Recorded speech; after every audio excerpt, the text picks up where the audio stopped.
And now we go to United States of America, His Excellency Énthonyi Blinken. The floor is yours, Tony. And thank you so very much. Thank you for today. Thank you for the last year, for your leadership as the OSCE chairperson. And thank you as well to the OSCE Secretary General, Helga Schmidt. Wonderful to be with you again. The United States deeply appreciates the work that you've done. And we also fully support the incoming chair, Zbigniew. Congratulations, I think, as Poland takes the helm in 2022.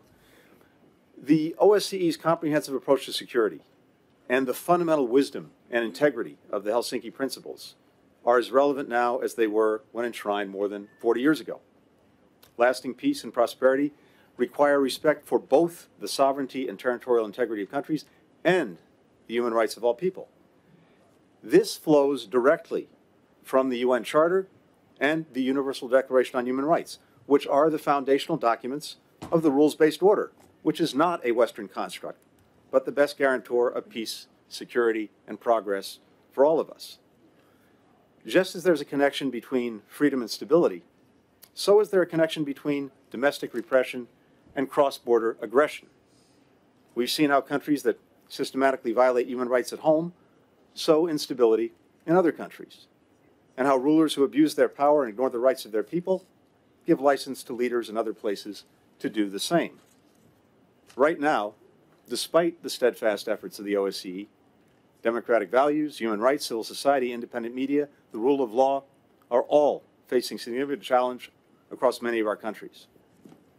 Belarus continues to break international law and OSCE commitments.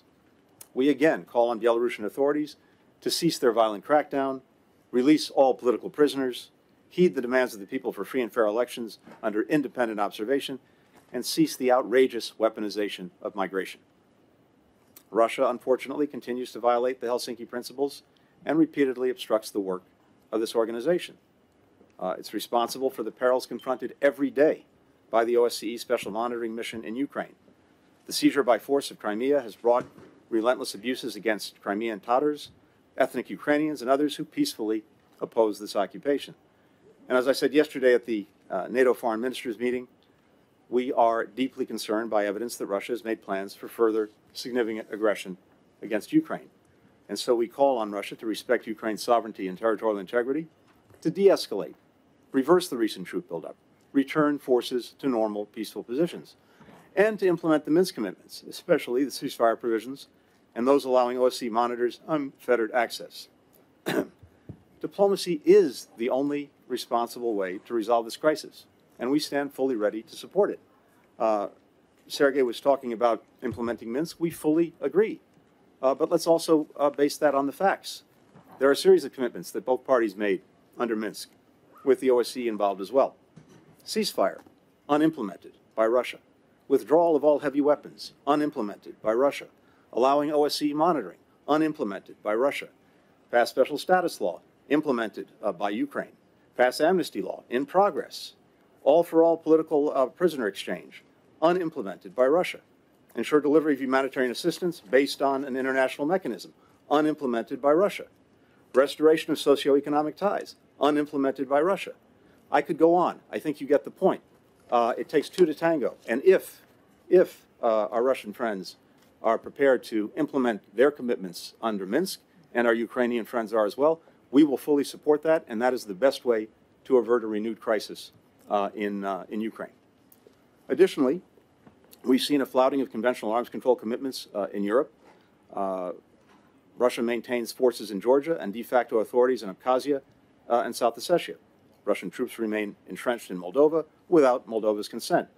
And at home, Russia has cracked down on civil society organizations, the latest being key branches of a very respected human rights group, Memorial, as well as independent media. In the Caucasus, we do welcome the resumption of direct dialogue between the governments of Armenia and Azerbaijan. And we urge them to make progress on humanitarian issues, including detainees, demining, missing persons, with investigations of alleged human rights abuses and violations of international humanitarian law, with the perpetrators held accountable.